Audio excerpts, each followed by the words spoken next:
আমরা সরকার পতনের আন্দোলনে নামি নাই। এটা কোনো সরকার পতনের আন্দোলন আর সমাবেশ নয়। সংসদে বুঝাবার চেষ্টা করেছি, হয়তো বুঝতে পারছেন না বলে আজ জনগণ ময়দানে নেমেছে বুঝাবার জন্যে। আমরা ক্ষমতার জন্য আমরা জাতীয় সংসদে যাই নাই। এরকম ক্ষমতা তো আমাদের পূর্বপুরুষের ছিল। আমরা এরকম ক্ষমতার মসনদে বসার জন্যে, আমরা ক্ষমতার মসনদে বসার জন্য জাতীয় সংসদে যাইনি। আমরা এদেশের মানুষের কণ্ঠ হয়ে কথা বলার জন্য জাতীয় সংসদে গিয়েছি। এজন্য যতদিন আমাদের কথাগুলো যতদিন রায় না হবে, আমাদের দাবিগুলো যতদিন পূরণ করা না হবে, আমাদের আন্দোলন চলতে থাকবে।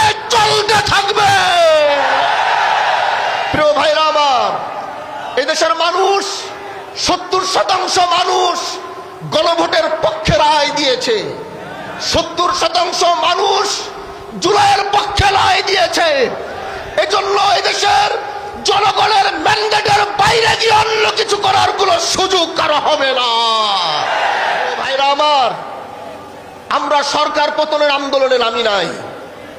এটা কোনো সরকার পতনের আন্দোলন আর সমাবেশ নয়।